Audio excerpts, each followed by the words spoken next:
Good morning. Good morning, everyone.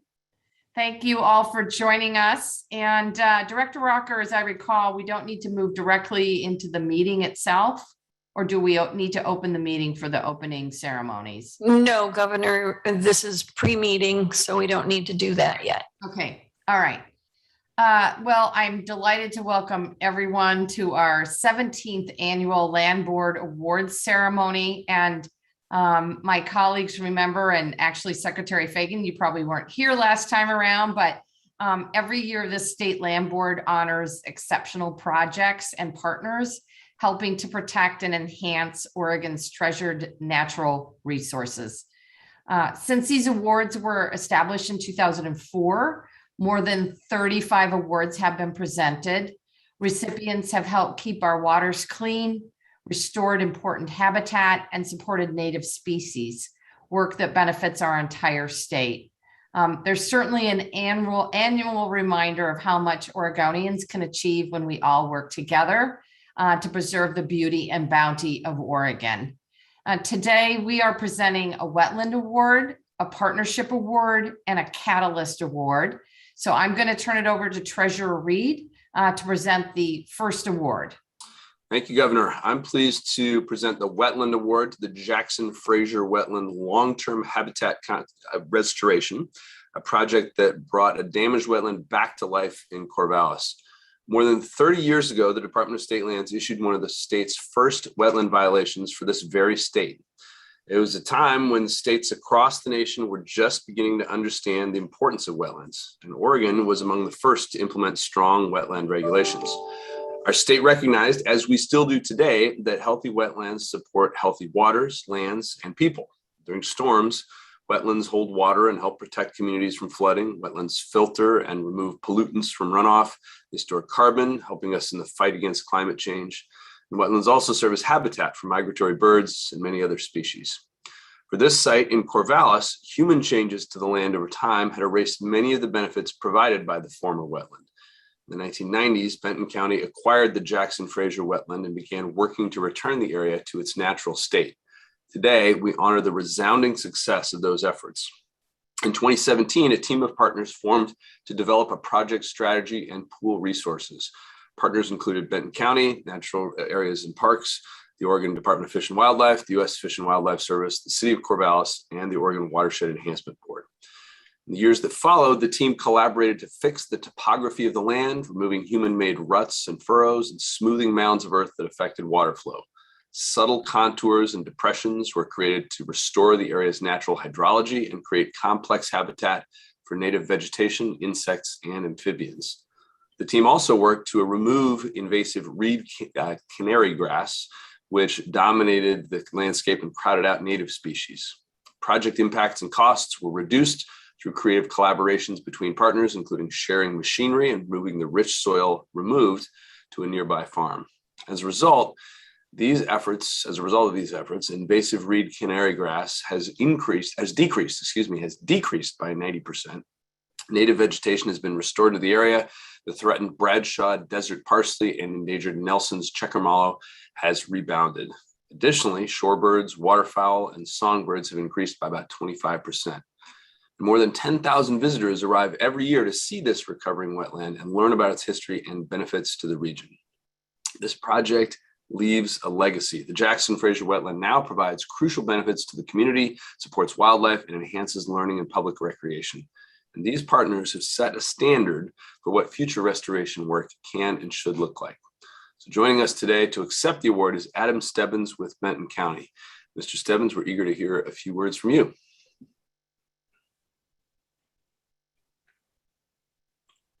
Well, thanks, Treasurer Reed. Can you guys hear me okay? Can, please. Excellent.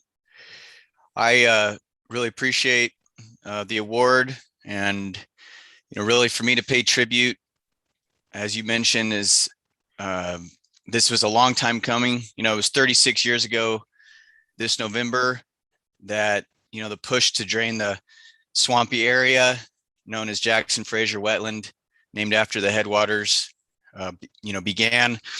And with the restoration ordered by the then Division of State Lands, setting in motion where we are today with this great partnership and wetland restoration that I was able to be a part of.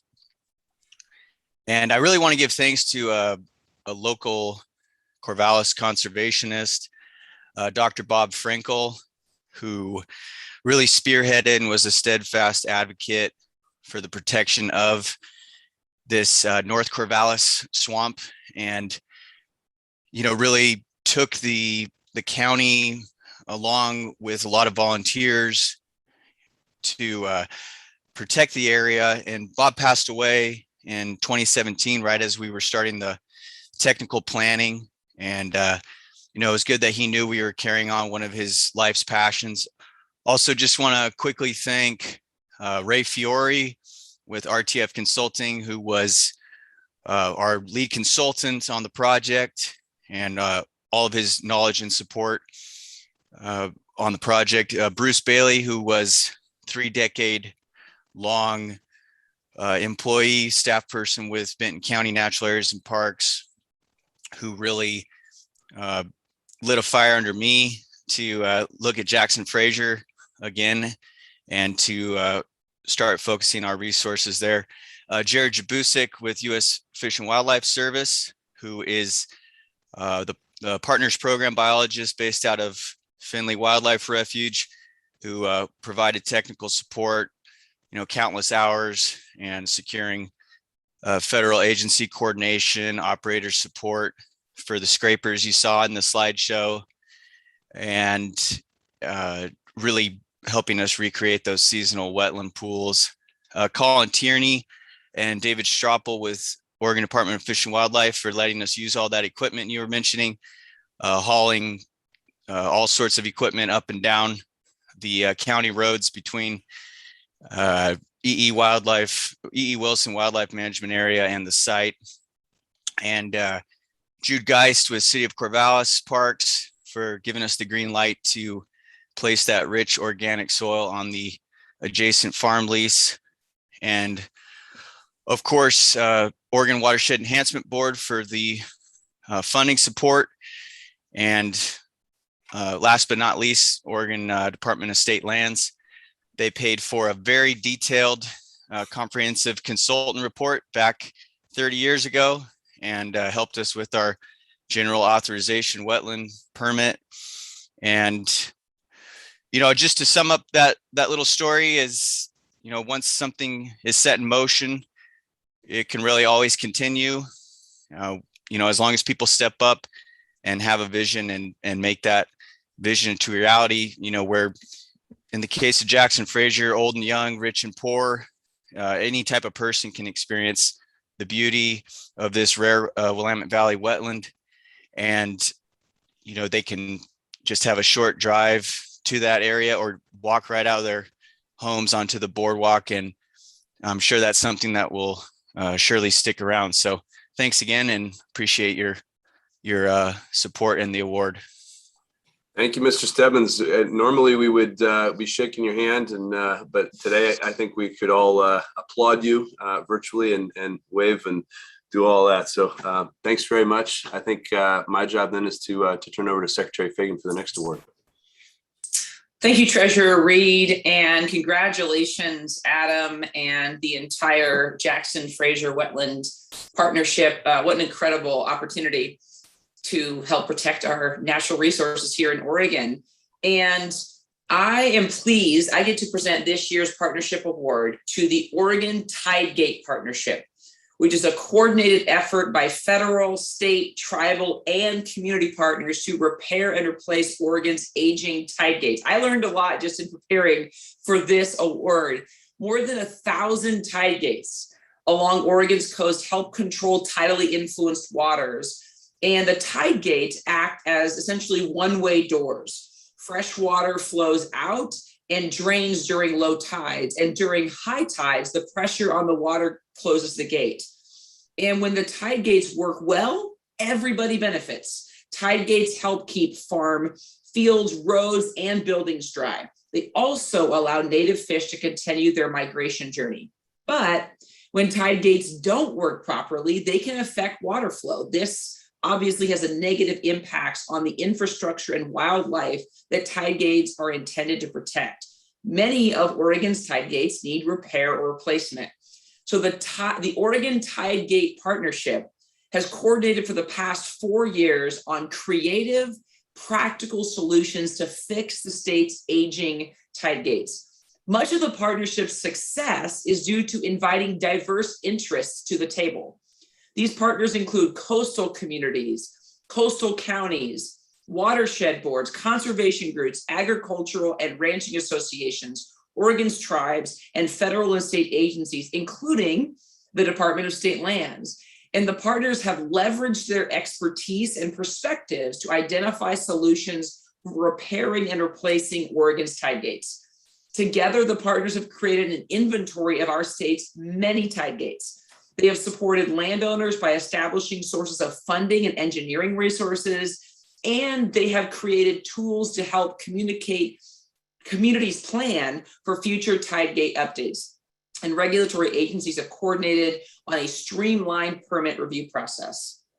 Now, I want to take a moment to recognize the late Bob Lobdell. Bob was the Department of State Lands technical expert for the partnership. Bob's real-world experience with how tide gates work and extensive knowledge of salmon biology and habitat was absolutely essential to the partnership's successful permit process and streamlining. I'm honored that I get to recognize Bob and all the partners who came together to find solutions with the partnership award. Their thoughtful, effective work helps ensure tide gates will keep protecting Oregon's communities and natural resources. Joining us today, virtually, but joining us today to accept the award is Jillian McCarthy with the Oregon Watershed Enhancement Board. Jillian, congratulations, and I look forward to hearing your remarks.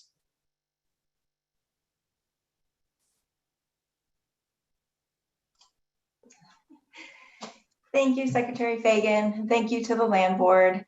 As the Tidegate coordinator, I have had the great pleasure and privilege of working with these partners over the last few years. And really the true congratulations and thanks goes to those organizations and the individuals who have worked so hard to get to this point, and for really their continued commitment to the mission of the partnership. So sincere thanks to all of the partners, and again to the Land Board for recognizing this important work of the Tidegate Partnership. Thank you. Congratulations, Ms. McCarthy. Back to you, Governor, for the final award of today. Thank you. Thank you. I see Meta Lost Garden has joined us before she takes other work. And I just want to thank her again for her extraordinary service, and just delighted that her talents are going to continue in Oregon on the Mount Hood. So delighted you could join us. And thank you, Secretary Fagan. And I, like my colleagues on the Land Board, wish we could all be in person so we could, of course, take photos and cheer you on. But to keep everybody safe, we're doing this via Zoom for today. So I am really pleased to present the Catalyst Award to Tracy, Lynn, Nadeau, and Yvonne Vallette of the U.S. Environmental Protection Agency's Oregon Operations Office. Tracy and Yvonne are extraordinary partners of the Department of State Lands, whose dedication, leadership, and collaboration have truly shaped water and wetlands protections in Oregon and beyond. As a lead environmental scientist with the EPA, Tracy's passion for public service and scientifically informed decision-making has helped shape her career.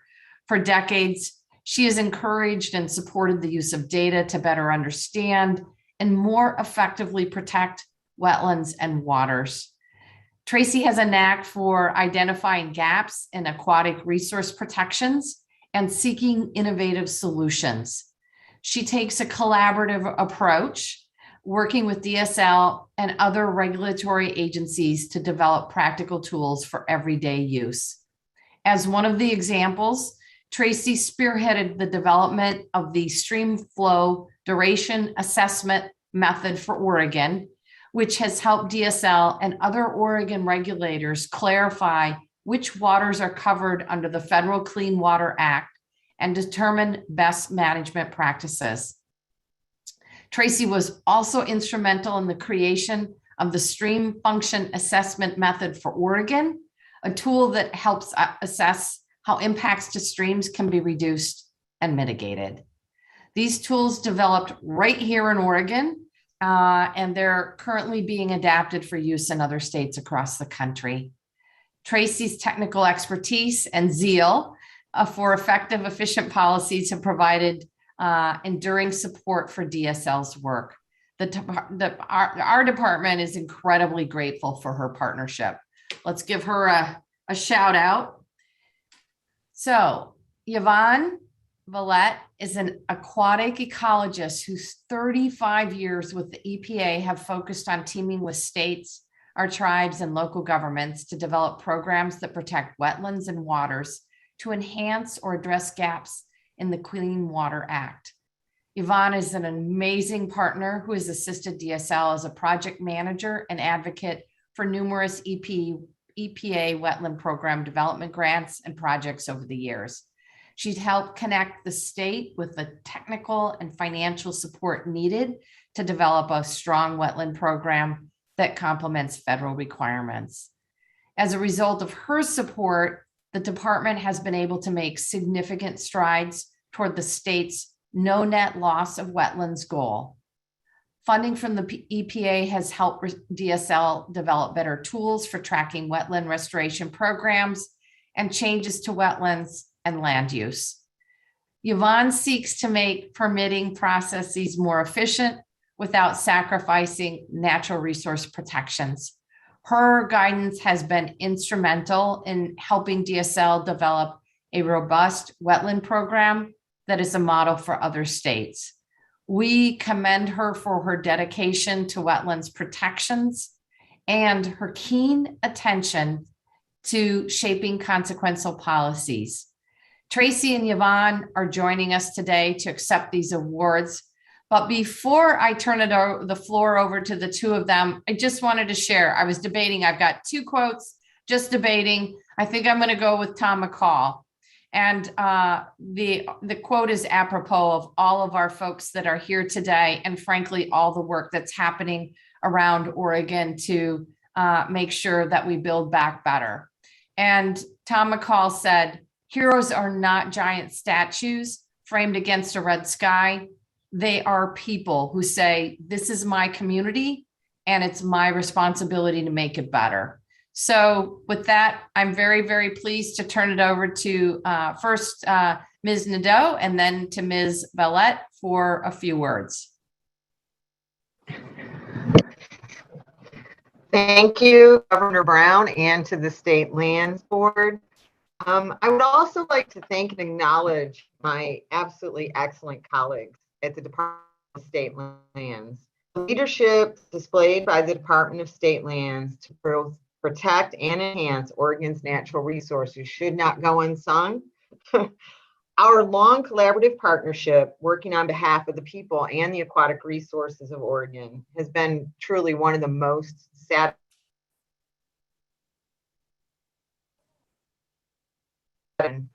So I am deeply honored to receive this Catalyst Award. Thank you so much.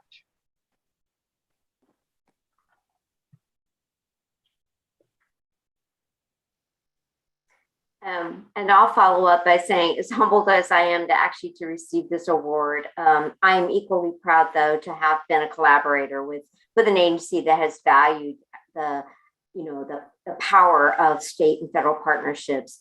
Again, what Oregon has developed is recognized as a national model for achieving balanced protection and regulation of aquatic resources using the best of available science. And I have to say, I look forward to many more years, though, of collaboration with the Oregon Department of State Lands on these endeavors. Thank you both very, very much. We're incredibly grateful for your hard work, your time and energy, and your dedication to making Oregon a better place for everyone. So thank you. All right, do we get one more round of applause, even though nobody can hear it? All right. With that, we'll conclude our awards ceremony and just want to say again, congratulations. Oh, those are the plaques. Okay. Yes, Governor, did want to share with you, this is an example of one of the plaques that we will be giving out. It's fused glass artwork by Ann Kavanaugh, who does outstanding work. And this is an example from one of our award winners last year. So do look forward to getting that in the mail. Great. Thank you, Director Walker. And with that, and a final congratulations to all of our Land Board Award recipients. And just want to say thank you to all who've joined us this morning to celebrate these exceptional projects and amazing partners. Thank you all. All right. With that, I wish I had a gavel. I don't have a gavel. So with that, we will begin the October 12th, 2021 meeting of the Oregon Land Board. Director Walker. Thank you, Governor, Treasurer Reed, Secretary Fagan. Nice to see you today. Welcome. For those who are following along online, I'll try to tell you what page we're on in that giant file that you have been sent by email. So our first item on the agenda is on the consent agenda, page 6. And it is a request for approval of the minutes of the August 10, 2021 State Land Board meeting. Do I have a motion? Madam Chair, happy to move approval. All right. Treasurer Reed moved approval. Secretary Fagan hopped in to provide a second. Hearing and seeing no objection, the motion is approved. Thank you, Governor. The next item, item 2, is on page 8 of your file. This is whether the issue before you is whether the State Land Board should authorize the department to initiate due diligence for a potential sale of 0.7 acres of state-owned filled land in a direct land sale. The authorities are set out below, and you can see the property in Exhibit A as to follow along as I explain it. In June of this year, Fortuna Cannery LLC submitted an application to purchase filled land from the department along the Astoria waterfront. The land requested for purchase is a portion of 2 tax lots, 401 and 402 in Clatsop County. The filled land is currently leased by Fortuna Cannery and used as a parking area, an access point, and a small open space for the wonderful Cannery Pier Hotel at 10 Basin Street. The Port of Astoria owns the adjacent upland. Fortuna Cannery owns the tax lots for the requested land, but DSL owns the filled land itself, a result of the Astoria Quitclaim Act of 1969. And as with most state-owned waterways, DSL owns the submerged and submersible land, which is the bed and banks of the Columbia River. However, the Astoria Quitclaim Act established tax lots for portions of submerged and submersible land along the Astoria waterfront, giving tax lot owners the right to lease the land. And at the time, the land Fortuna Cannery LLC is requesting to purchase was submerged and submersible. And according to an ownership study conducted by our staff, the land was subsequently filled somewhere between July of 1969 and September of 1971. Fortuna and this filling of the land added docks and storage and access to the docks. Fortuna Cannery purchased the improvements on tax lot 401 and 402, and the state maintained ownership of those filled lands. The department, therefore, recommends the State Land Board authorize the initiation of due diligence for a potential sale of 0.7 acres of filled land in Clatsop County at Township 8, North Range 9 West, Section 7CA. All right, thank you, Director Walker. And just to put in a plug for this little piece of Oregon that is really amazing. If you haven't had the opportunity to stay at the Cannery Hotel, it's really incredible. I was able to do so courtesy of Senator Betsy Johnson, and it's really, really amazing. Do I have a motion after that little pitch? Secretary Fagan. Thank you, Governor, Madam Chair. I so move that the State Land Board should authorize the department to initiate due diligence for the potential sale of 0.7 acres of state-owned land in the direct land sale as laid out by Director Walker. Madam Chair, I second the motion. Great. We have a motion and a second. Hearing and seeing no objection, the motion's approved. All right, thank you. We'll move on to consent item 3. This is the issue before you, is whether the State Land Board should authorize the department to initiate due diligence to reach a final determination of DSL's ownership of filled land at the site and to prepare to exchange land with the Port of Portland. Your authorities are set out below. And this also is a short one, so I'm mostly going to read this. On September 1 of this year, the department received an application from the Port of Portland to exchange land owned on West Haden Island, and you can see that in Exhibit A. The port acquired the center portion of the island in 1996. But over the years, portions of the waterfront have been filled or had accretion. Although there have been numerous ownership studies over the years, the ownership of some of the outer edges of West Haden Island remains unclear. The department, if you approve this today, will be asking David Evans and Associates to review newly found aerials of the property with the intent of finalizing its ownership. The port would like to consolidate its land on the island and would like to exchange some of its land on the southern side of the island for land on the northern edge. Until a final determination is reached on DSL's ownership of the island, the acreages involved are uncertain. But once that ownership has been determined, and David Evans and Associates has been an excellent company that we have used before, a plan for potential exchange of land will be created and a report will be given to the land board before proceeding further. So the recommendation today is that the department recommends the State Land Board authorize the initiation of due diligence to determine DSL's ownership at West Haden Island for a potential exchange of land in Multnomah County. And to be exact, the land is located at Township 2 North, Range 1 East, sections 19, 28, 29, and 30, and Township 2 North, Range 1 West, section 24. Thank you, Director Walker. Do I have a motion? Madam Chair, I move approval of the recommendation. Is there a second? Great. Motion. Thank you, Secretary Fagan. Seeing a motion and no opposition, that motion's approved. Thank you, Governor. We'll move on to agenda item 4. The issue at hand here is whether the land board should authorize the department to initiate due diligence for the potential direct sale of the Klein Butte tract in Deschutes County. Your authorities are set out below, and today is your first history lesson. The Klein Butte tract is actually known as Klein Butte's tract.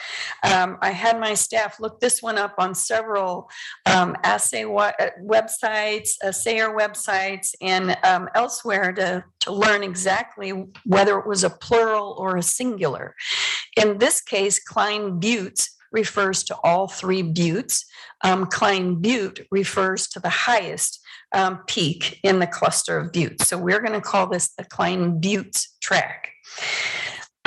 In summary, let me tell you a little bit about this one. Central Oregon Land and Cattle Company, LLC, has submitted an application to purchase the Klein Butte's tract, 6 tax lots totaling 400 acres near Klein Falls Road in Central Oregon. The property is adjacent to Eagle Crest Resort. All 6 tax lots are common school fund land and share boundaries with private land currently owned by the applicant. And if you look at the map on in Appendix A, you can see the property we're discussing. The applicant currently leases all the land they are requesting to buy. A 160-acre lot has been leased since 2005, when the applicant, then doing business as Thornburg Resorts, entered into an open space special use lease permit with DSL. In 2008, the department acquired an additional 240 acres as in lieu lands from the U.S. Bureau of Land Management. And the acquisition of those lands partially satisfied the federal government's obligation to provide us with approximately 5,200 acres of federal land that we didn't get at the time of statehood. We're still owed about 1,500 acres. They keep having a changeover of staff at BLM, so we get started and then we stop again, but I'm still working on it. These newly acquired acres were adjacent to or near the leased acres, and in October 2008, the existing lease was amended to include the additional acreage and update the lease fees. CLCC, as they're known, has been working towards developing a destination resort in this area.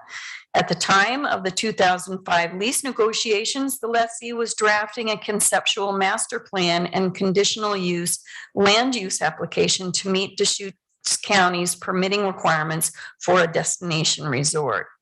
The 2005 lease agreement authorized CLCC to explore incorporating the state-owned lands into a destination resort to serve as open space. The conceptual master plan included the original 160-acre DSL-owned parcel, along with 1,980 acres of private land owned by the lessee.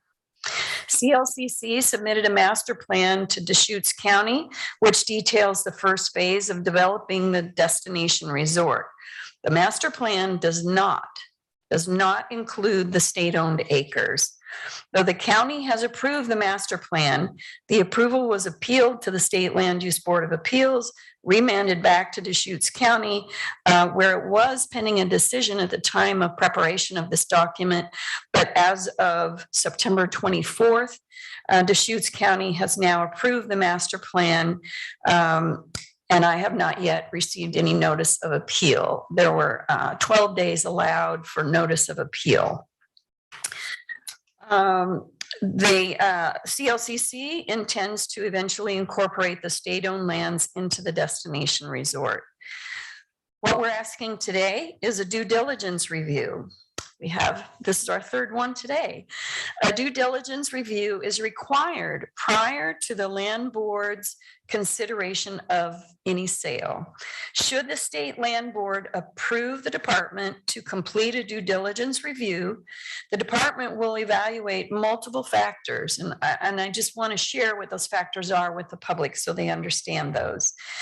They include value and potential use for the property, presence of mineral and energy resources, any cultural resources that may be present, so we'll be reaching out to tribes, and any endangered, threatened, or sensitive species on the land. The department will also solicit feedback from adjacent landowners and interested community members during a public comment period.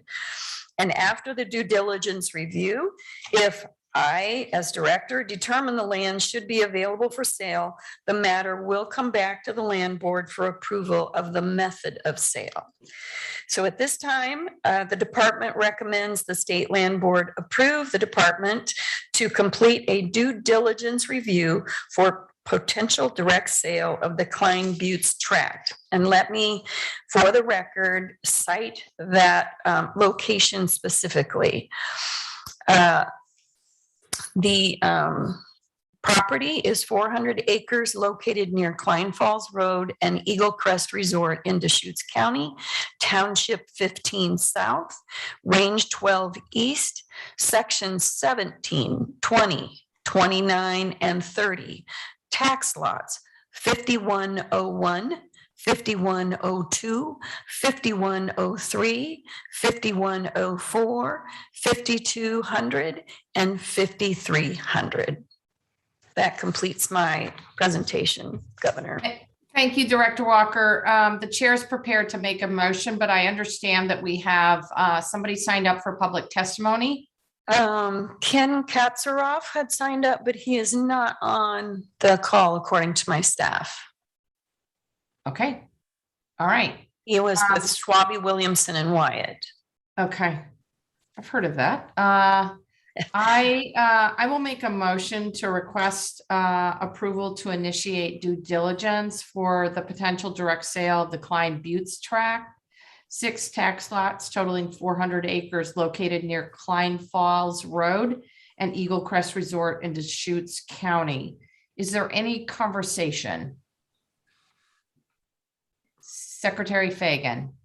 Thank you, Madam Chair. I will vote in support of initiating due diligence on this property, but I wanted to just take a moment to note for the record that there is significant public interest around this item. And I look forward to learning more from the Department of State Lands about the interests of all parties. So we're better able to make an informed decision on this item at a future meeting. Thank you, Madam Chair. Thank you, Secretary Fagan. Treasurer Reed. Thank you, Madam Chair. Thank you for those comments, Madam Secretary, as well. I agree. I will also support the motion, but I feel like you do, this is a pretty significant proposal. So I'm also looking forward to extensive due diligence and robust opportunities for public engagement. And the Director Walker said it, I feel compelled to kind of repeat it. I want to make clear that I'm expecting DSL as part of the due diligence to take a careful look at how the proposal impacts our obligations to Common School Fund, current and future school children in Oregon. And I'm looking forward to reviewing their analysis on that value of the property, the potential use, as the director said, the presence of mineral and energy resources, cultural resources that might be there, endangered, threatened, sensitive species on the land, and particularly the impact on water usage. We see a lot of increased demand in the region. Obviously, we're all familiar with the impact of wildfire threats. And of course, as the director also said, I'm looking forward to hearing the feedback from the landowners that are nearby, tribes and other interested parties during the period. So I appreciate the explanation and the discussion here, and I'm happy to have that discussion. Thank you, Madam Chair. Thank you. Thank you, Treasurer Reed. I too am in support of initiating due diligence on this particular property. The land board has a constitutional obligation to manage lands for the greatest benefit of the people of this state for the long term. And I think that due diligence provides a straightforward path for gathering more information, and a path that I expect will be fully transparent at the department. And I also expect that the next time that this appears on our agenda, we'll have more information and we'll be making the decision.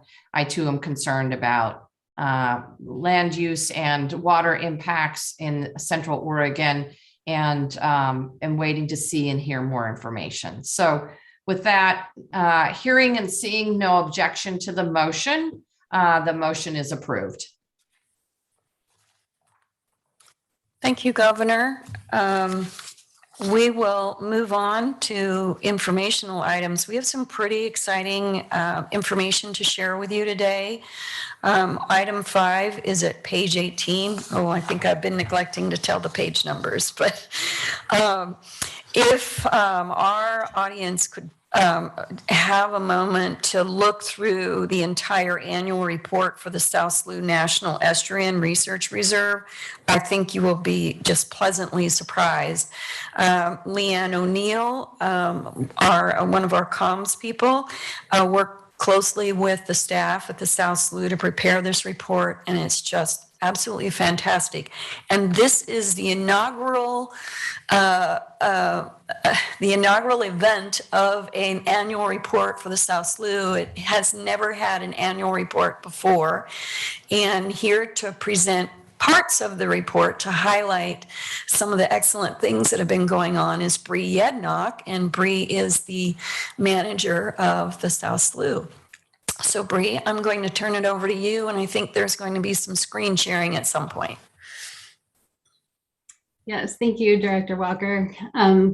Good morning, Governor Brown, Secretary Fagan, Treasurer Reed. For the record, my name is Bree Yednock, and as Director Walker said, I'm the manager at the South Slough Reserve, and I am delighted to share with you this annual report.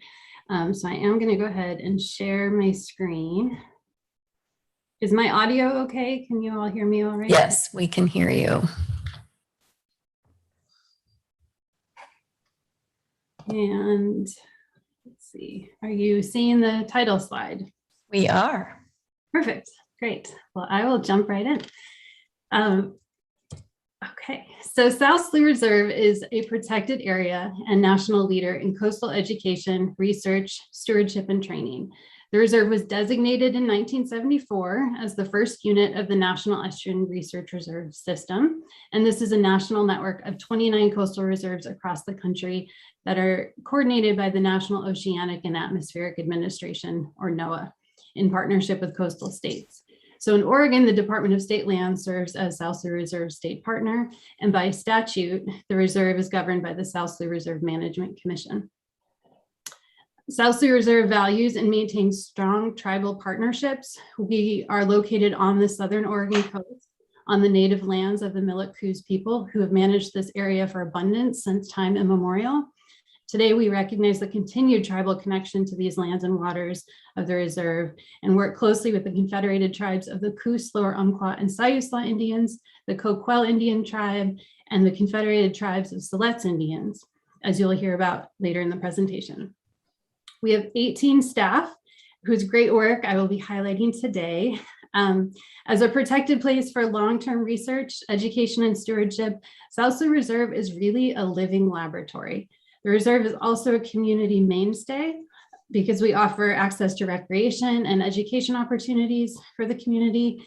And we've definitely seen over the past year and a half that those services have become even more crucial during the pandemic. Our mission is to improve the understanding and stewardship of Pacific Northwest estuaries and coastal watersheds. And our work is guided by the Department of State Land Strategic Plan and our NOAA Approved Management Plan, which centers on 3 management priorities: climate change, habitat protection, and invasive species. We manage 7,000 acres and maintain trails and facilities to support public use. During the reporting year, we completed several trail improvement projects, including the installation of this bridge shown on the picture on the Hidden Creek Trail. The bridge was constructed by a local contractor and paid for with grant funding. We also recently received notice of a grant that will allow us to enhance learning and access at the Visitor Center. So over the next 3 years, we're looking forward to improving ADA accessibility at our entrances, creating accessible gender-neutral restrooms, and installing new interpretive exhibits. And because many of our projects are funded by grants, we're very happy to see Senate Bill 126 move through the legislature this year. This bill allows us to amend our administrative boundary to include all of the lands that we manage. And as a result, we'll be able to apply for additional grant funding to manage those lands. Our work is also supported by the passionate and wonderful volunteers and interns. We have 43 active volunteers, and since last summer, our staff mentored 15 interns, like Anna, shown in this picture, who assisted our stewardship team with some forest restoration, planning, and projects this past summer. Our volunteers and interns greatly increase our capacity, and their participation really speaks to the passion these individuals have because they're donating their time and their expertise to the benefit of this special place. And in exchange, the internships provide valuable hands-on experiences, hands-on training for future leaders in coastal management, stewardship, and education. So we're excited to be able to offer those opportunities. Providing recreation, as I mentioned, is a big part of what we do. And we typically see about 10,000 visitors coming to the reserve. And this has positive impacts beyond the reserve for the community. So for example, earlier this year, we partnered with NOAA on an economic study and found that the economic contribution of visitors, visitor spending associated with the reserve equates to about $850,000 injected into the local economy and supports 10 additional jobs outside of the reserve. But of course, during COVID, with our buildings closed to the public, we weren't able to count our visitors the way we usually do, but we did keep our trails open and we continued to see a lot of people using them and visiting the reserve. So I do want to especially recognize our incredible facilities staff who just did an amazing job of adaptively managing visitor use, impacts of visitor use, including implementing COVID safe practices for cleaning and additional cleanings of our restrooms. So the next set of slides, I'm going to focus on our core program areas: stewardship, education, research and monitoring, and coastal training. So our staff and our volunteers maintain the quality of the reserve to protect its many environmental and recreational and economic values. And this work includes managing threats to the ecosystem and implementing restoration projects. In May of 2021, we started a very exciting new volunteer program called Trail Stewards. And this has grown to a team of 11 volunteers who regularly donate their time to help us maintain our trails. Another stewardship highlight of the year was the removal of 140 cubic yards of pampas grass, which is an invasive species that crowds out native vegetation. And this work included an outreach campaign to raise awareness of among coastal residents about the impacts of pampas grass and techniques for removing the plants. Our staff are, in addition to removing invasive species, we're restoring native species and working with local tribes to identify culturally significant species that we can be planting throughout the reserve. And in 2017, we completed a restoration project for the endangered western lily, which is shown in this picture here. And we inventory those lilies every year. And this year's data showed an 87% increase in the lily population. So we're very excited to see that. This year, we also worked with the local tribes to source and identify locations to plant camas bulbs in the reserve, and we're continuing to monitor the success of those plantings. Our stewardship program is also very focused on forest health and managing fire risk. So our staff are working to develop a wildfire resilience and response plan for the reserve. And this past year, our stewardship coordinator, interns, and volunteers established long-term monitoring plots throughout the forests so we can track forest health and changes over time. We've also made strides in planning for our upcoming watershed scale restoration project.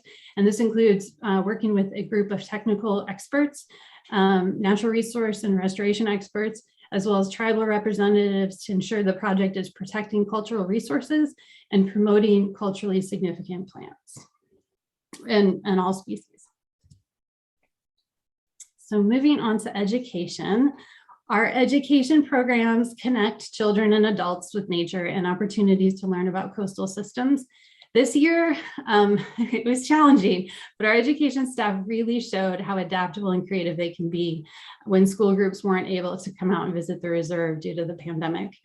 Our team quickly pivoted. They developed virtual programs and safe options for smaller outdoor in-person activities, including our summer camps. And for younger kids in our summer camps, we really focus on getting kids outside, interacting with nature in fun ways, and just learning about their environment. For older kids, we do have camps all the way up through 12th grade in high school. And these camps focus on giving those students an opportunity to interact with researchers and to really kind of explore in a hands-on fun way different career opportunities. So in total, through our informal education programming, staff were still able to serve 657 adults and children. Our formal education programs serve teachers and students mostly during the school year.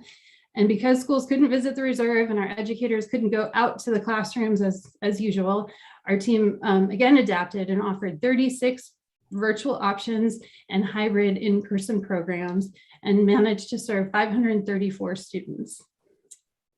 Teacher workshops trained 27 teachers, and this picture is from a workshop earlier this year that was on climate issues and solutions.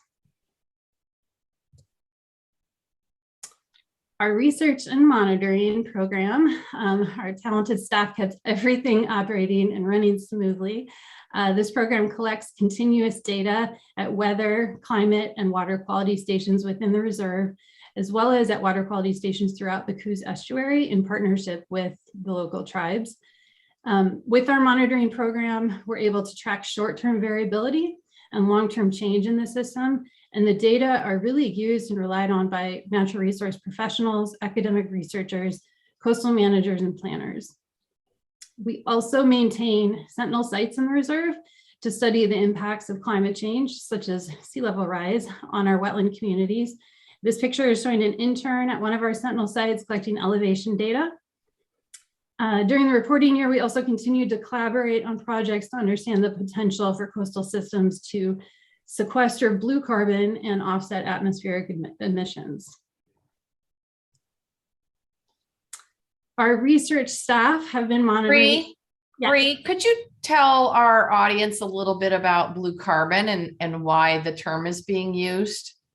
Sure. Blue carbon, the term encompasses carbon that's stored in coastal environments. So in wetlands, marshes, eelgrass beds all along the coastal environment. And it's carbon that's captured from the atmosphere and stored within those systems so that it's not being released into the atmosphere. Great. So yes, in terms of invasive species research, our team has been monitoring European green crabs since 2012, and data from this past year show an increasing abundance of green crabs, an alarming increase, so much so that they comprise 77% of the crabs that were caught during our 8-month study season. This increase has it's very alarming. And so we're trying to understand what the impacts are. So it's led to some exciting new research projects to really understand how green crabs may be impacting native species like Dungeness crabs. As a living laboratory, which I mentioned earlier, we have a really great opportunity to test different restoration methods and techniques. And so we did just that with an eelgrass transplant study during the reporting year. Our staff also continued to monitor the effectiveness of past restoration projects, which is providing us with really valuable data to inform future restoration work, like our watershed scale project in the Wasson watershed. This year also marked the second year of an environmental DNA study to identify the distribution of lamprey along the Oregon coast. This project is funded through federal grants, and we're working in partnership with the Friends of South Slough Reserve.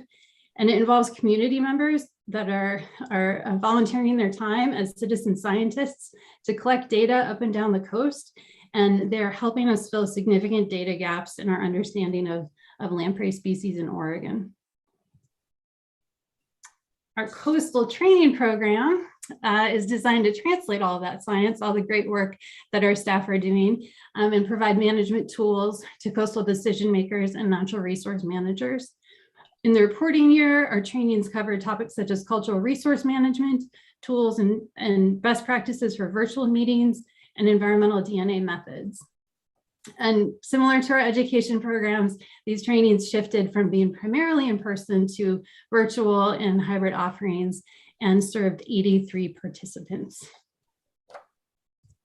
So I will wrap up by touching on our spending and revenue. Funding for the South Slough Reserve comes from multiple sources. The Common School Fund, of course, provides the base funding for our operations. And then we were able to use that funding to leverage additional funding through grants. We also received some revenue from things like facility rentals and lodging, but with our facilities closed for the past 1.5 years or so, that revenue source was very minimal during the reporting period. So for fiscal year 2021, 41% of our spending came from leveraged funds. So that's over $975,000 that we received from NOAA for our operations award, as well as other grants. And there's an asterisk there to remind me to tell you that during COVID, we did see a lot of project delays, especially for our construction projects. And so some of the grants that we would have spent during the reporting year are being extended into fiscal year 2022. And so those will show up on our next annual report.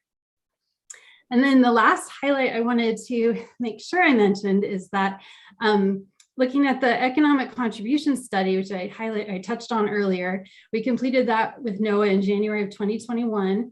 And that study found that in a typical year, the ripple effects of our spending contribute approximately $7.2 million to the Oregon economy. So with that, I would like to thank you for your time and the opportunity to share this report with you. And I am happy to answer any questions if you have them. Thank you, Bree. That was an outstanding report. Really delightful to see all of the work that's happening at the reserve. Do any of my colleagues have any comments or questions? Madam Chair. Reed. Thank you, Dr. Yednock, for the great presentation. I'm particularly interested in whether you could expand a little bit on what you've learned through the challenges of the pandemic. I think all of virtually everyone I talked to is coming out of it with some ideas about how they might do things differently and what might stick from that experience. Particularly struck by the impact on your outreach efforts and educational programs and so on. Are you thinking about how you might do things differently when some of those constraints are hopefully lessened? Yes, Governor Brown, Treasurer Reed, thank you for that question. Yes, we have learned a lot. I will say one thing we've learned is that the South Sioux Reserve is really important to this community. We heard a lot of grateful comments that we were able to keep our trails open and provide this opportunity for folks. And then a lot of questions about when can we reopen? When will the classrooms be reopened? So we navigated that as best as we could, and we still were able to provide some good opportunities. A few things we tried that were really exciting that I'm sure we'll do in the future. Our informal education programs did a lot of sort of leading activities and trips at other natural areas and, you know, kind of meeting the people where they are rather than having everybody come out to the reserve. So I think that's something that will definitely continue in the future. Our virtual programming, I think we learned we can have a really broad reach with that. We were having students from Portland, from the Willamette Valley, from across the state attending some of those, especially during Oregon STEM Week. We had a wide representation. So I think we will be exploring some of those virtual program options in the future as well. Thank you. Great, thank you. Secretary Fagan, any comments? You just want to take your kids down there. Yes, that I am anxious for that. I think we all are. All right. Well, thank you very much, Dr. Yednock. Really appreciate your time and energy today. And your team and you are just doing amazing work. We're really proud of what's happening. So thank you. Thank you. All right, Director Walker, back to you. Thank you, Governor and members of the Land Board. I did want to share with you and Secretary Fagan, your children will love this. This summer, a digital character called Lou, the junior researcher, was created by the Reserve Seasonal Education Specialist. And Lou called into the younger camps via Zoom every morning to give the kids a science challenge for the day. And the children were quite excited about it. So probably pre-pandemic, we were supposed to go to the South Slough for a land board meeting in August, and we've not been able to do that, but it is still on my agenda, and I am hoping next summer we can make that trip because it really is a gem.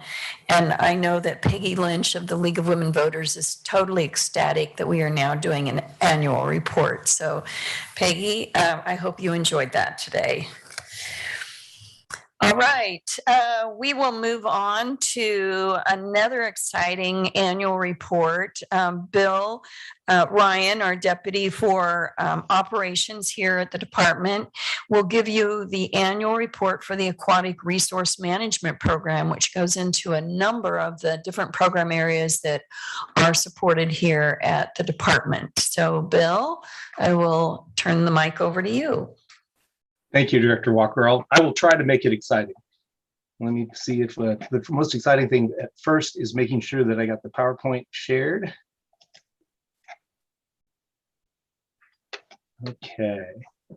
And so can folks see the title slide?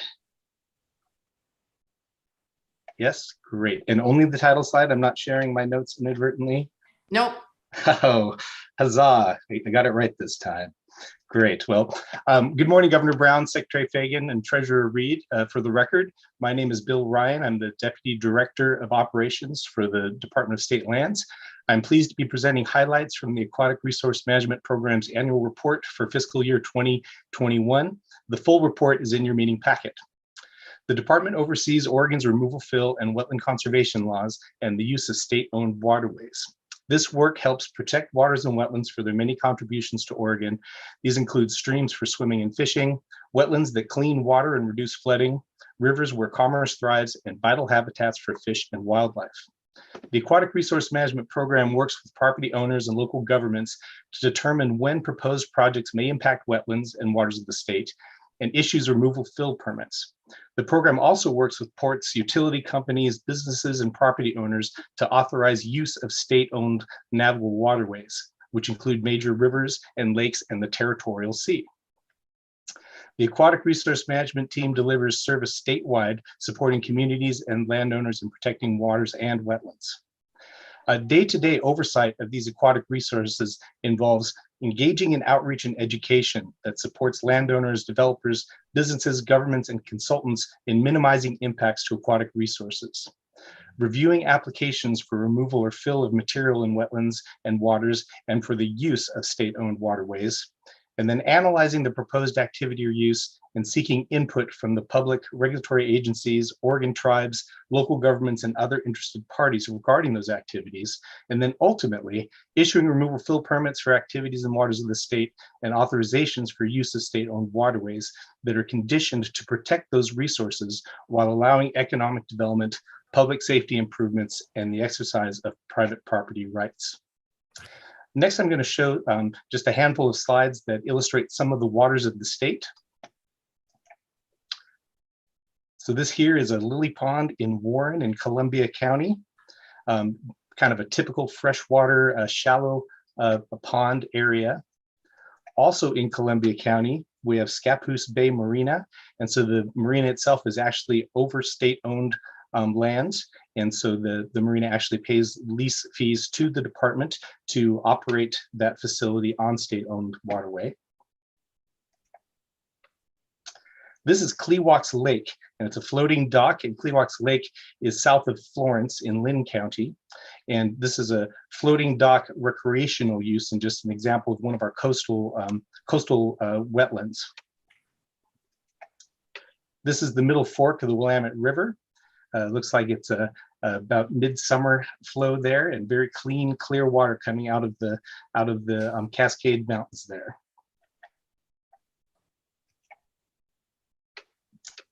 This photo is of a rare vernal pool wetland near White City in Jackson County. And these vernal pool wetlands are very rare. They occur only in Southern Oregon and Northern California, and they support multiple endangered species, including plants and fairy shrimp. And this photo here is from the east side. This is a wetland restoration project at the John Day River Watershed near Monument in Grant County, Oregon. And you can see this is an area where there's been some shallow excavation to allow flooding. It looks like there's a waterway in the background where that water is most likely coming from. And you can tell that this is a relatively recent restoration project because there isn't a lot of development of shrubs and trees in the area. So this is a relatively new project that's on its way to developing into functional habitat. Next, I'd like to talk a little bit about some program trends. We're continuing to see a steady and high demand for services. The department issued 91 new authorizations for use of state-owned waterways in 2021, while maintaining over 5,000 existing authorizations. Removal fill authorizations continue to increase in number. I'm going to show a map slide that shows where those authorizations were in the state. You can see from that we've got authorizations all over the state, focused primarily in the west side of the state where most of the population is and where most development activities occur. In 2021, the department issued 615 removal fill permits, and that's actually an 8% increase from 2020. That increase is somewhat surprising considering the tumultuous fiscal year, but seems to reflect a high level of development activity despite the pandemic.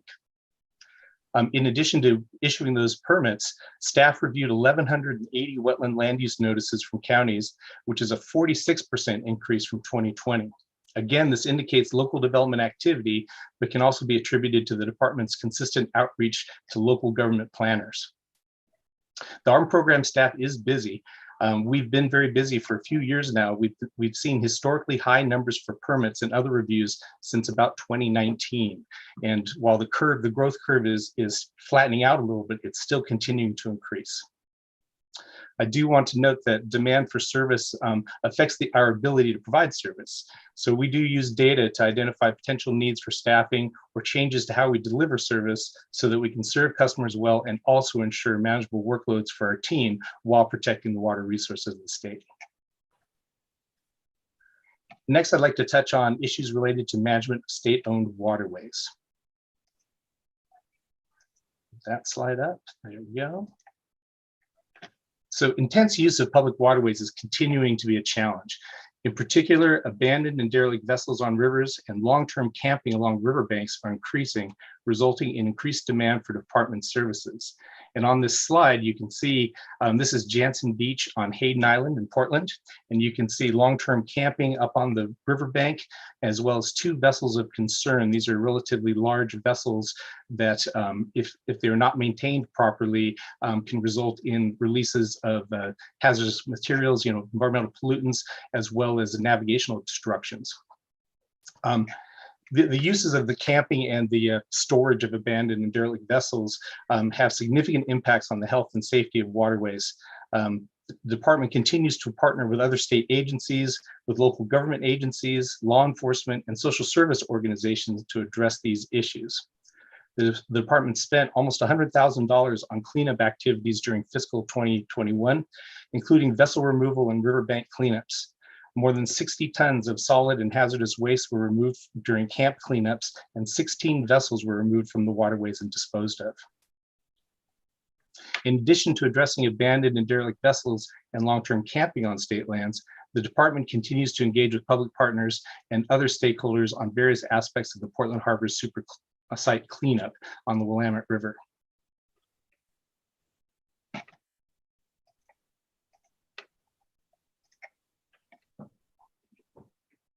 So the department continues its emphasis on enhancing services and supporting communities.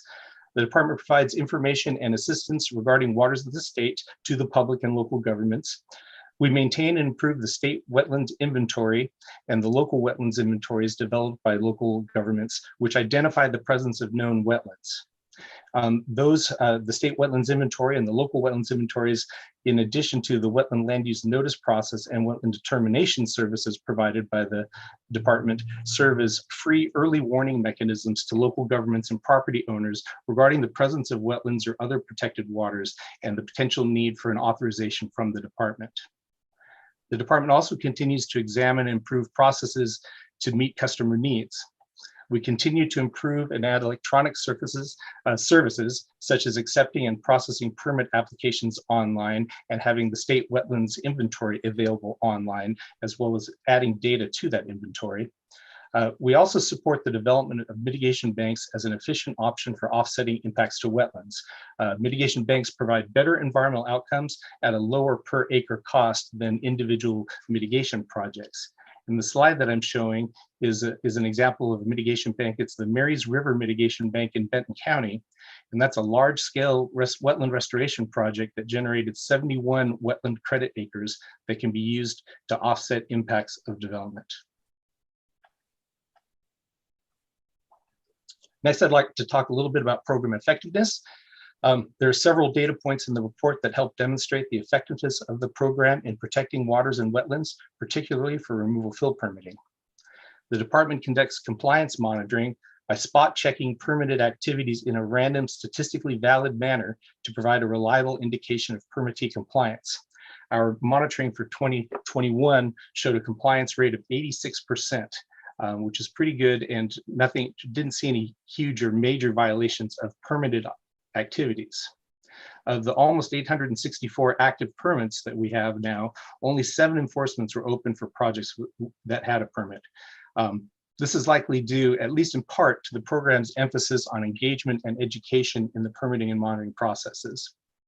The department also investigates potential unpermitted activities, whether it's an issue noted by our team or reported by local government or Oregon State Trooper or a neighbor. The department opened 72 enforcement files during the 2021 reporting period.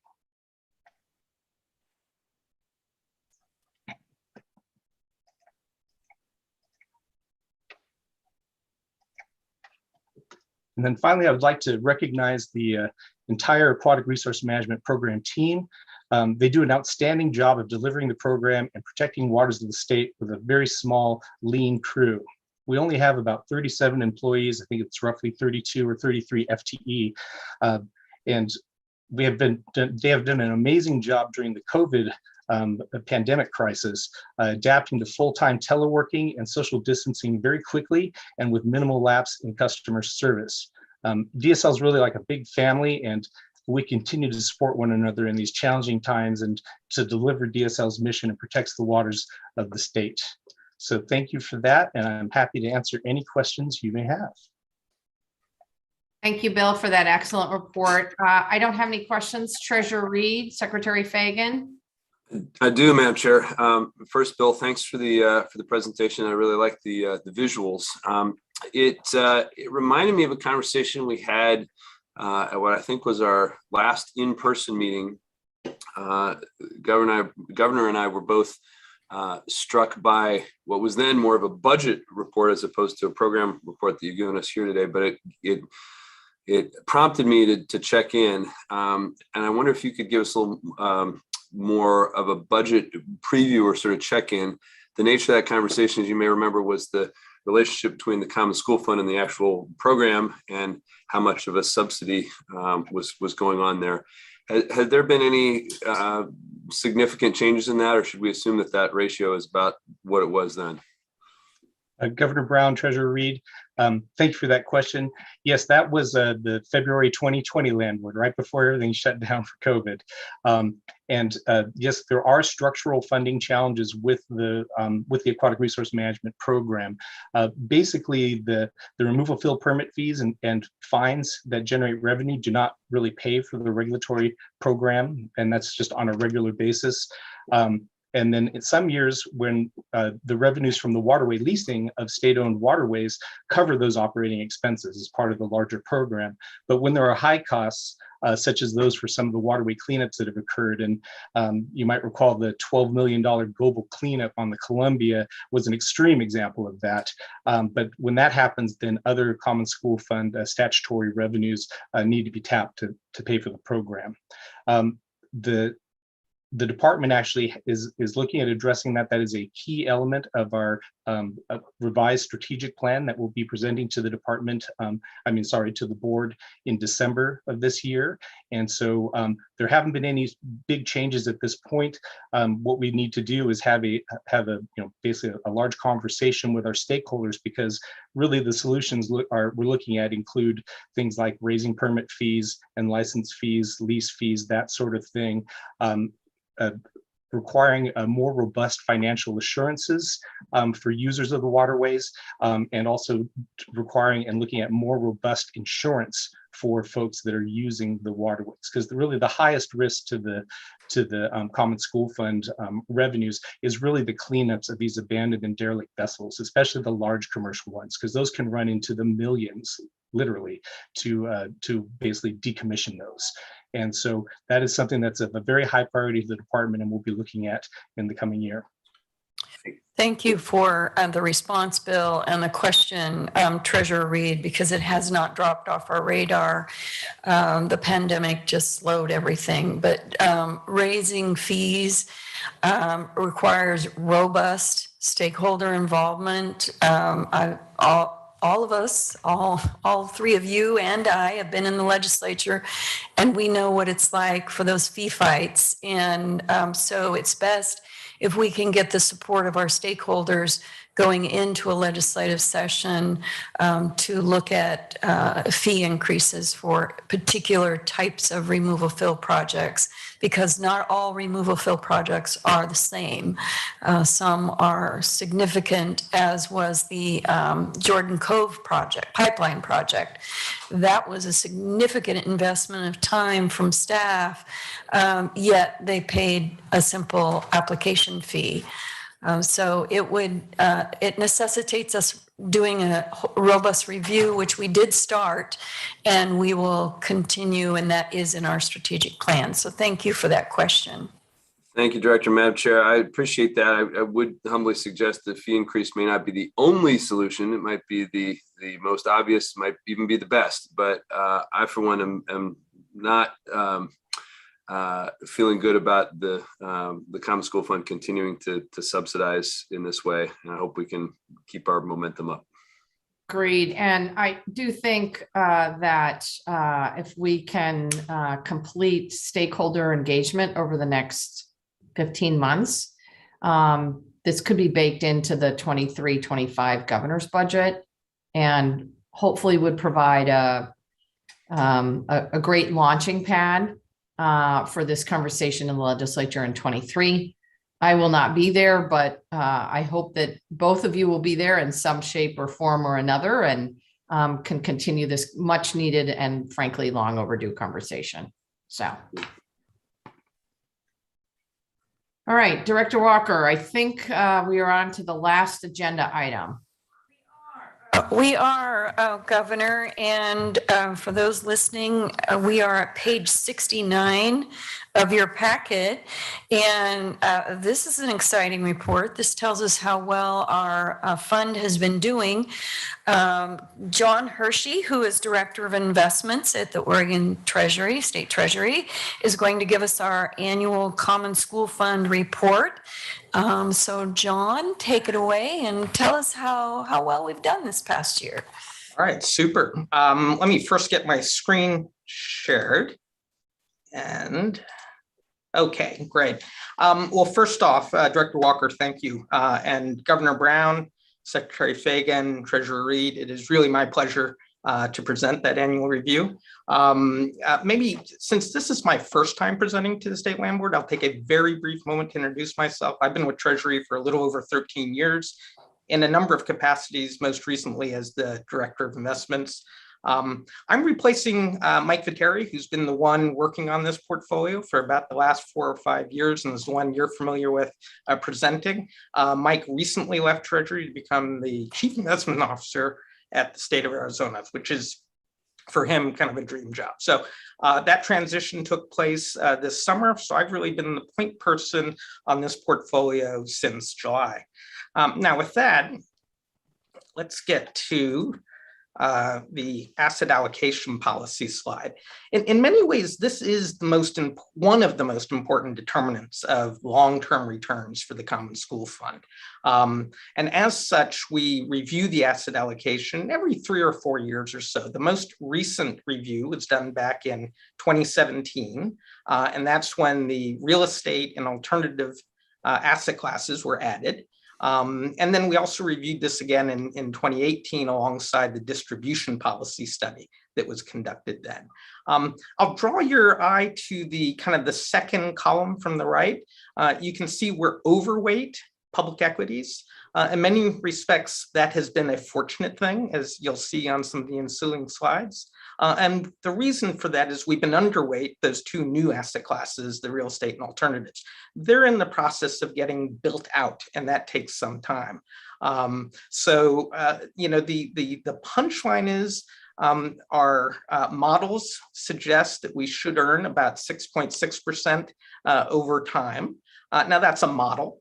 And ex-ante expected returns are never what the ex-post returns are, right? So you'll have some variability. That's what projected standard deviation is all about. You'll have some years where it's better and some years where it's worse. So in terms of the performance, let's get to the punchline. This was an extremely good year, hence it's a great pleasure to be able to present it this year. We had a 26% kind of return for the year ending in June. That's brought the Common School Fund's market value up over $2 billion. And so that's been terrific. Our relative performance has also been quite strong. That means the excess return is over our benchmark. So the benchmark would have suggested 25%. We delivered 26%. The driver of this performance has really been the equity markets. The equity markets are up over 40%. And so let's go to that performance. So as indicated here, extremely strong performance. And why? The big reason has been that there's been some coordinated fiscal and monetary stimulus. And so that's been what Washington has provided. And so that's been a strong determinant. You can see also that our relative performance has been quite strong. So that's the 5.4% for the year. That's largely due to those tilts that Mike Viteri has talked about for the last several years, where we've been tilted towards more value-oriented strategies and smaller size strategies. That has historically been a bit of a headwind for us, but this year in particular, in Q4 of last year and in Q1 of this year, have been great contributors to our global equity asset class performance. One thing to note is to manage expectations. We don't think these kinds of returns are sustainable. And so, kind of last year's tailwind is really just, kind of the down the future headwind is going to be a result of a really strong tailwind. So let's, I may come back next year with some different performance. Let's move along to what is the second largest asset class for the portfolio, and that is fixed income, essentially bonds. And if you look out over the last 10 years, that's had a strong contribution really over the last 40 years. I mean, if you think about what interest rates were like in the very late 1970s, 1980s, they were very high during the Paul Volcker at the Fed years, and there's been a secular decline, and they're essentially extremely low. Now, bond prices and interest rates are inverse. And so as those interest rates have come down, the bond prices have gone up. That's been a source of capital appreciation for the portfolio. But today's interest rates are quite low. And so, for the immediate or foreseeable future, one would think to have fairly muted performance from our fixed income portfolio. So while we don't look for it to be a great source of return, it still is a great source of diversification. So when you're thinking about portfolio construction, you still want to have fixed income in your portfolio because it tends to perform better when stock markets don't perform well. Now, our excess return, as you can see on the bottom row, has really been pretty solid over the all time periods. That is largely due to some, again, tilts, in this case, towards credit, corporate credit. If you think of fixed income, there's really kind of two main sources of that we look to. One is rates. So the level of interest rates, maybe the slope of the interest rate curve, investors' views on inflation. Then the other is corporate credit. So that's, what kind of defaults do we anticipate? In this case, a year ago, with this, just after the start of the pandemic, there was great concern about the economy. There was great concern about whether corporate credit would hold up, what the level of defaults might be, what the recovery on those defaults might be. And again, due to that coordinated response, we've seen credit spreads tighten as investors are less concerned about default than they were, say, a little over a year ago. Okay, let me turn to private equity, which a lot like public equities perform very well. You can see the year is over 40%. But maybe the most striking part about this slide is that 1 year excess return that's negative, right? And so the difficulty in doing relative performance for private markets is there is a natural timing problem between the public market marks and the private market marks. And so they tend to be off by about a quarter. And as a consequence, we don't tend to really look to near term relative to performance as being very meaningful. So the staff is not particularly concerned by this. And I guess you can also look to the long-term absolute performance. You can see the 10-year mark here is 14%. That's north of what the public markets have done over that same time period. If you go back a few slides, I think the public market returns were a little over 10%. The private market returns are a little over 14%. And private equity remains our best performing asset class within this common school fund portfolio. Real estate. This is one of the two new asset classes that were brought into the Common School Fund on the heels of that 2017 asset allocation study. The way we've started with real estate is to focus on what I'll call core real estate.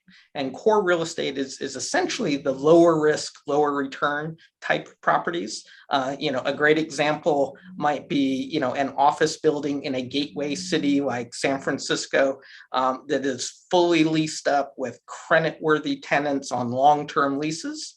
So a fairly low risk revenue stream versus a new development. And so those are the different risk profiles. We try to have some exposure to all four of the main food groups of properties. And so those would be office, logistics, really think warehouses, retail, multifamily, think apartments. Over the past, since the pandemic, you can imagine that logistics has performed very well. There's great demand for warehouses. As Amazon's trying to deliver packages to you, they're trying to bring their warehouses closer and closer to customers. And so rent growth has been quite high in logistics. You might imagine that office is actually more challenged as people work from home more. So we try to be diversified. The performance has been, I think, in line with our expectations, and you can see that our relative performance has also been in line. We only brought this asset class in the last few years, hence there's not a lot of performance data for us to draw. You can see that's still in its build out mode. Moving to the last asset class, this is the alternatives portfolio.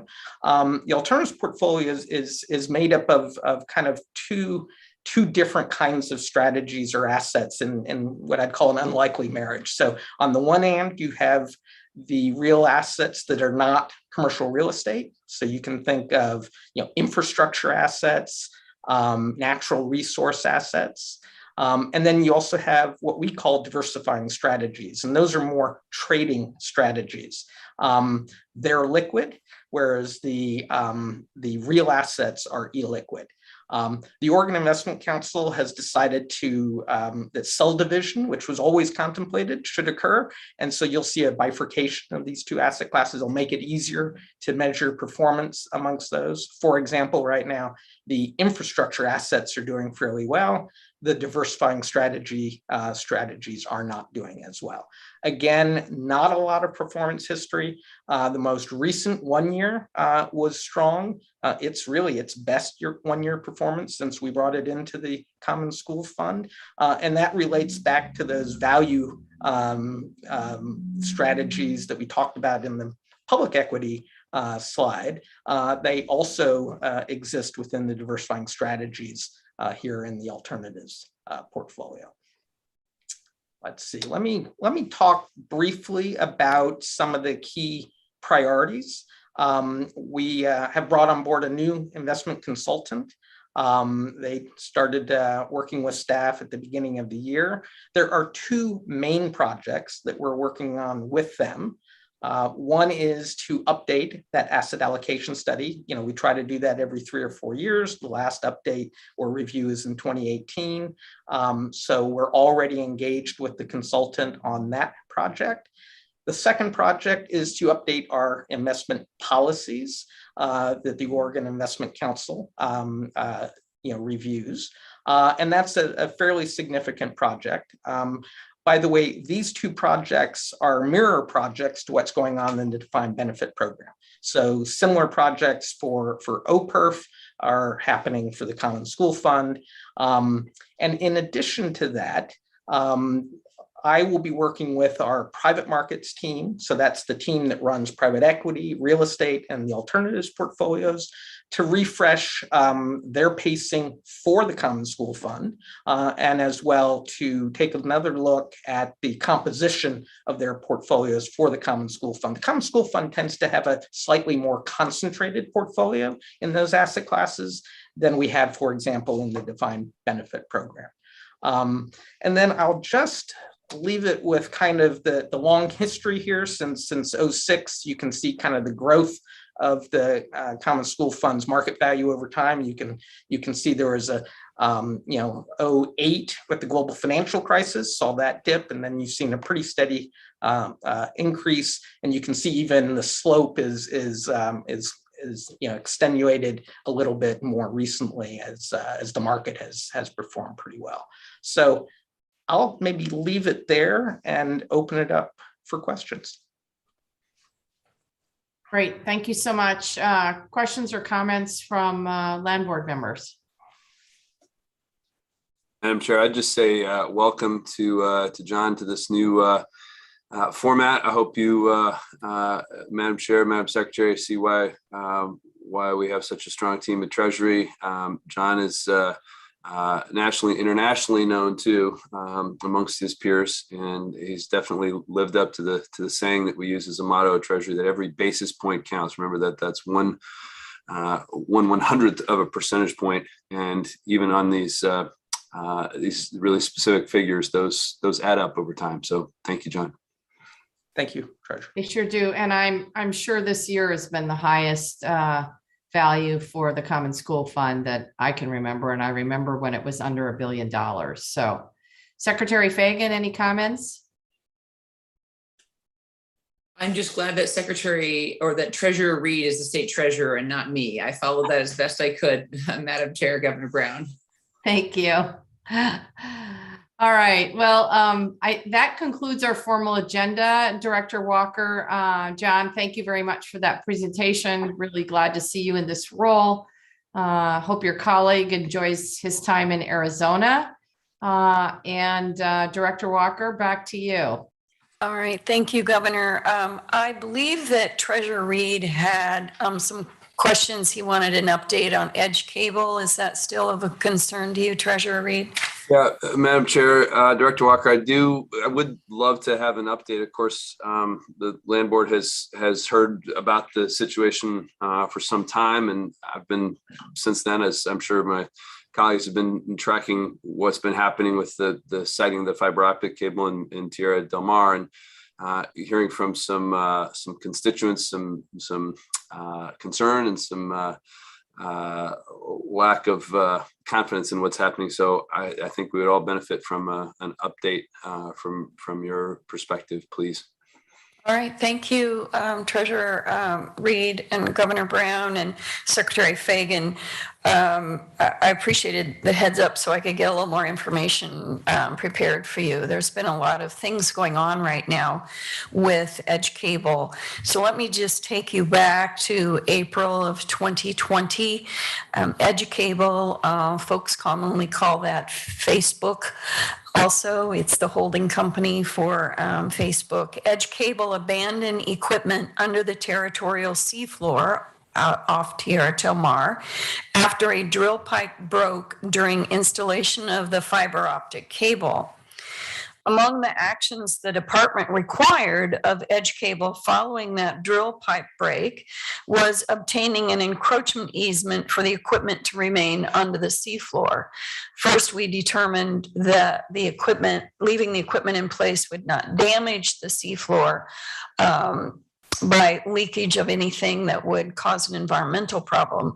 But nonetheless, the equipment was going to remain on the seafloor and encroach upon our easement. The department and Edge Cable have now agreed on the terms of that encroachment easement.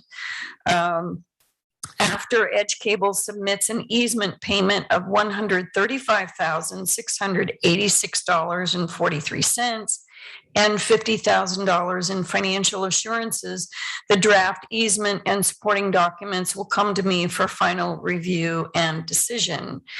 I want to note that Edge Cable previously paid $250,000 in damages associated with the cable installation, because I, like many other Oregonians, were unhappy, very unhappy with what occurred out there. And I felt that Edge Cable needed to make reparations to the Common School Fund. I will also mention that negotiating the terms of this encroachment easement has taken time, a lot more time than I had hoped. It's an unusual situation for the state. There's no existing easement model for drilling equipment deep under the seafloor. The department has worked closely with the Department of Justice throughout the process to ensure Oregon's interests in our territorial sea are protected. And I see our legal counsel, Matt DeVore, is on the screen today if you have any legal questions that he can talk about. Implementation of House Bill 2603 enacted by the 2021 legislature will also further protect the territorial sea as future undersea cables are installed. The bill requires financial assurances for cable installation and removal, and requires companies to create a plan for removing cables at the end of their use. Prior to that House bill, there were no provisions in state law. This bill also directs the Department of Land Conservation and Development, in coordination with this department, to conduct a study of the permitting and siting of undersea cables. We will report results to the Ocean Policy Advisory Council, otherwise known as OPAC, for consideration of potential amendments to Oregon's territorial sea plan.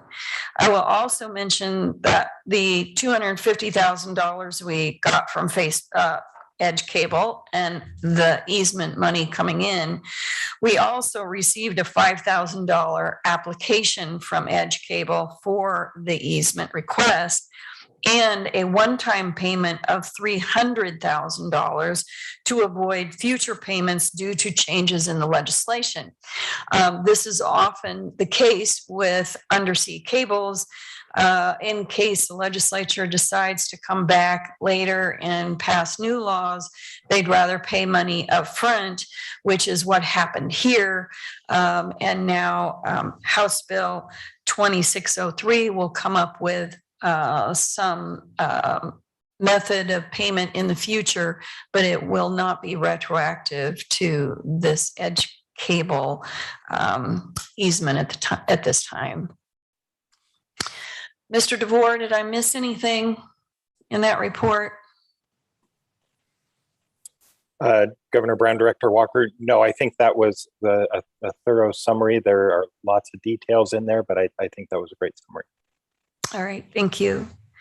I've been as frustrated as you, Treasurer Reed, and members of the Land Board. This was just simply not acceptable.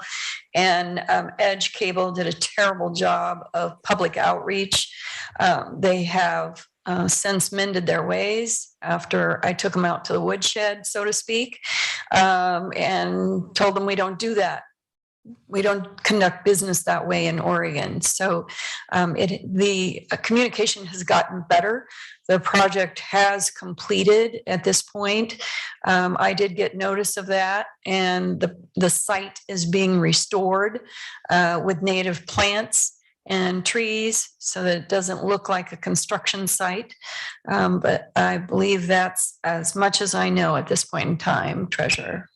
Madam Chair, Director, thank you for that update. I think we've obviously learned a lot. I'm glad to hear there's momentum and improvement for the future, but I hope my colleagues will join me in trying to send a clear message to Facebook and Edge Cable that we expect better, Oregon deserves better, and we want that positive direction to continue.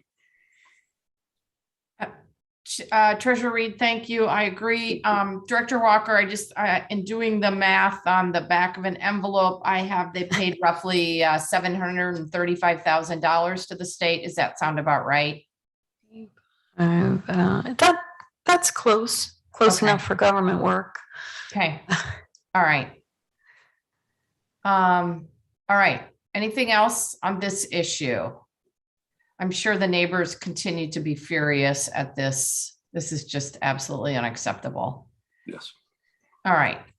Anything else on the agenda today, Director Walker? No, Governor and members of the Land Board, we have completed our lengthy agenda today. I hope you've enjoyed the annual reports. Treasury's was very exciting, as were the others. And our next meeting in December will be just as exciting.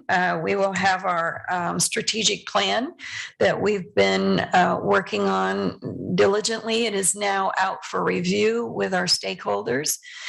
So we're looking forward to bringing that forward to you in December. Great. Thank you very much.